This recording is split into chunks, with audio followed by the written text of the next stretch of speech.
kembali lagi bersama kita di podcast No Talks. Aku tuh Nama saya Talks.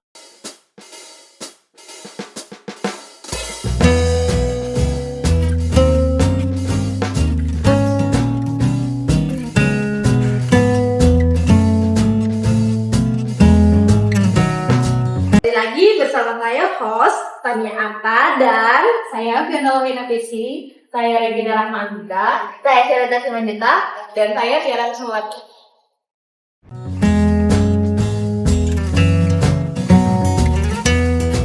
Nah, teman-teman, sebelum kita masuk ke dalam segmen yang lebih seru, gimana kalau kita tanya semua teman-teman yang ada di sini? Kita siapa ya, teman-teman? Ya, muka-muka pengen ditanya nih ya. Regina ya, dia udah semangat banget. Re, menurut kamu gimana sih tentang PPAT? Coba dijelaskan kasih teman-teman dan yang lain biar bisa mengerti. Oke, jadi ya teman-teman, PPAT itu sendiri merupakan singkatan dari Pejabat Pembuat Akta Tanah, yang artinya adalah pejabat umum yang berwenang untuk membuat akta otentik terkait hak atas tanah dan hak milik atas satuan rumah susun. Nah, dasar hukumnya dapat kita temui di PP nomor 37 tahun 1998 yang sekarang telah diubah menjadi pasal bukan pasal PP nomor 24 tahun 2016 tentang peraturan jabatan PPAT. Oh, berarti untuk PPAT ini ada dasar hukumnya juga ya, teman-teman. Nah, si PPAT kan tadi saya dengarnya bisa membuat akta legend ini. Nanti semua akta dibuang. Oh enggak kan, PPAT itu cuma ada membuat akta APHT, APHB, KMHT sama akta indeks. Selain itu juga ada akta tukar menukar, akta hibah, dan juga akta jual beli yang akan kita bahas pada hari ini.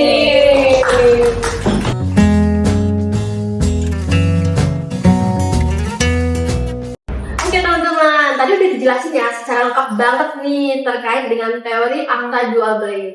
Sekarang kita mau tahu dong proses dan tahapan di PPAT terkait dengan akta jual beli. Boleh dong dijelasin teman-teman? Oke, jadi untuk tahapan itu yang pertama, bagi PPAT itu harus melakukan pengecekan sertifikat bahwa tanah tersebut memang benar milik penjual dan bebas dari sengketa. Lalu setelah itu, PPAT juga harus meminta dokumen yang untuk dipersiapkan seperti KTP, NPWP, SPTPWD, bukti lunas BPHTB dari pembeli, dan bukti PPH dari penjual.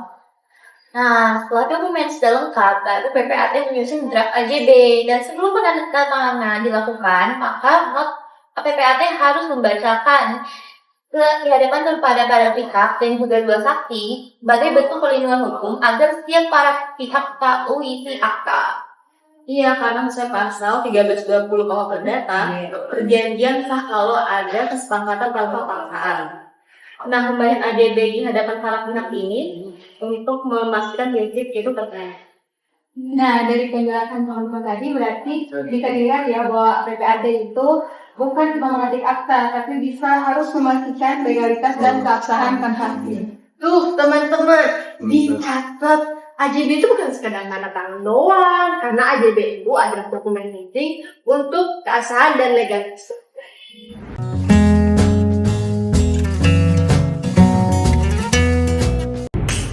Ini sih part yang paling bikin tunggu pasti sama teman-teman.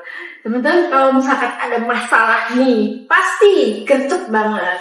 Sama nih kayak gini, kita bakal tanya nih ya teman-teman. Nah, siapa nih yang suka masalah? Siapa nih? Jadi kita mau tanya nih, gimana masalah atau praktek yang sering banget terjadi di lapangan. Teman-teman pasti tahu lah ya, boleh di-share ya. Skill the Nah, yang paling umum sih jual beli tanpa AJB ya. Masyarakat itu kebanyakan pakai kwitansi, coba kwitansi gitu atau surat pernyataan gitu aja.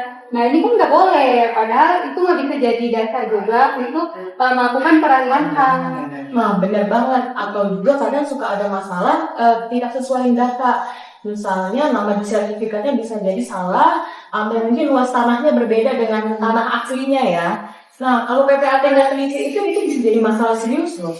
Kadang muncul kasus ya salah satu pihaknya itu memberi keterangan palsu. Contohnya Iya, kayak penjual tuh bilang tanahnya itu bebas jaminan, padahal masih diagunkan di bank. Aduh, bahaya banget itu.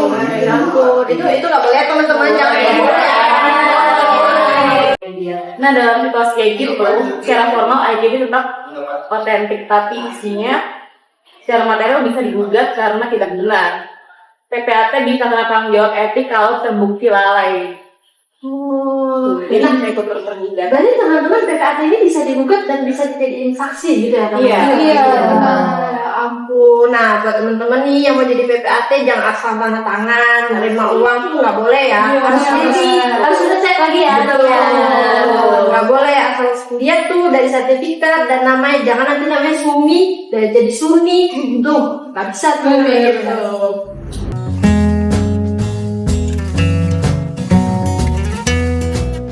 Nah, jadi teman-teman, hari ini kita kebetulan lagi bawa satu contoh AJB untuk kita analisis bersama-sama loh. Nah, untuk Tiara boleh dong tolong ditampilin AJB-nya. Tuh, guys, kawan lagi podcast ini kita dikasih contoh AJB. Ya ampun. Simak baik-baik ya. Simak ya guys. Tuh, dari mereka harus disimak baik-baik, udah di kaki, harus disimak dan di. Nah, ini dia teman-teman, salah satu contoh akta jual beli yang akan kita analisis di hari ini. Akta jual beli nomor 117/2017 yang dibuat oleh salah satu PPAT dengan objek tanah hak milik. Nah, dimulai dari bagian kepala akta. Pada bagian awal akta ini memuat identitas PPAT, nomor SK pengangkatan, daerah kerja, serta alamat kantor. Struktur ini sudah sesuai dengan ketentuan pasal 38 ayat 2 Permen ATR KBPN nomor 3 tahun 1997. Secara formal, kepala akta ini valid dan memenuhi unsur legalitas pejabat yang berwenang. Yang kedua, komparisi atau identitas penghadap teman-teman. Komparisi dalam akta ini mencantumkan identitas lengkap pihak pertama dan pihak kedua, termasuk nama lengkap, tempat tanggal lahir, pekerjaan, alamat, dan nomor induk kependudukan sebagaimana tercantum dalam KTP. Nah, hal yang menarik dalam akta ini adalah pihak pertama tidak hadir sebagai pemilik langsung, tetapi bertindak berdasarkan perjanjian pengikatan jual beli untuk dan atas nama orang lain. Nah, ini sah menurut hukum, asalkan kewenangan wakil dibuktikan secara jelas, dan akta ini mencantumkan dasar kewenangannya yaitu PPJB, surat keterangan ahli waris, dan persetujuan ahli waris.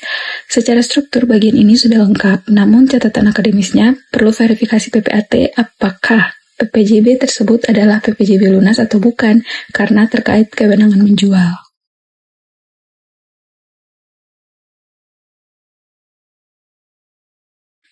Nah, selanjutnya ini yang paling penting nih teman-teman, ada uraian objek akta. Objek jual beli dijelaskan secara detail. Ada hak milik yaitu sertifikatnya, lalu kemudian ada luasnya, NIB tercantum, letak lengkap hingga nomor RT dan RW termasuk tanah kosong dan turunannya nih teman-teman. Nah teman-teman, pada bagian pernyataan harga dan pembayaran, akta menyebutkan harga 450 juta rupiah dan dinyatakan lunas. Akta ini juga menyatakan bahwa akta berfungsi sekaligus sebagai kwitansi dan ini lazim dalam AJB. Nah teman-teman, sekarang kita akan membahas mengenai klausul-klausul atau isi aktanya. Pasal 1 tentang peralihan hak. Sudah sesuai, hak beralih sejak ditandatangani. Lalu pasal yang kedua ada jaminan penjual. Ini klausul penting, penjual menjamin objek tidak dalam sengketa, sitaan, atau menjadi jaminan secara hukum sesuai pasal 1474 KUH Perdata. Lalu pasal ketiga, kepemilikan pembeli. Klausul ini bertujuan memastikan pembeli tidak melampaui batas penguasaan maksimum dalam Undang-Undang Pokok Agraria. Lalu pasal yang keempat, tentang perbedaan luas. Ini merupakan klausul standar ya teman-teman, hasil ukur BPN itu mengikat, ini melindungi PPAT dari sengketa luas. Pasal 5 tentang domisili. Kemudian pada pasal kelima terdapat domisili hukum, penetapan domisili pada Pengadilan Negeri Jakarta Timur. Nah, penetapan domisili ini harus sesuai dengan di mana objek tanah itu berada ya teman-teman.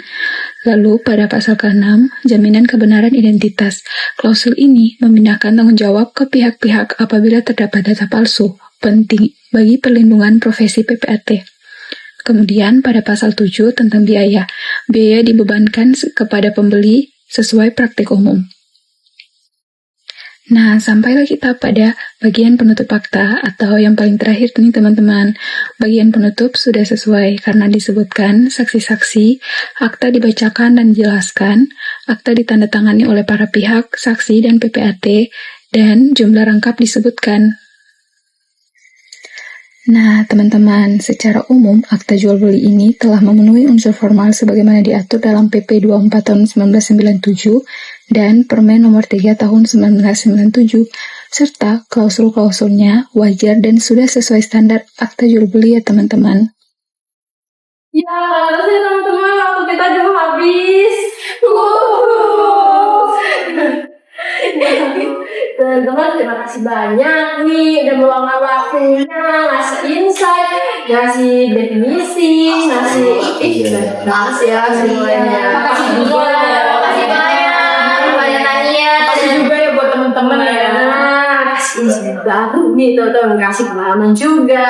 Nah, teman-teman kalau mau ngikutin kita bisa follow Instagram kita, jangan lupa subscribe kita dan kita bakal ketemu lagi di No Pulse itu Notarian Talk selanjutnya.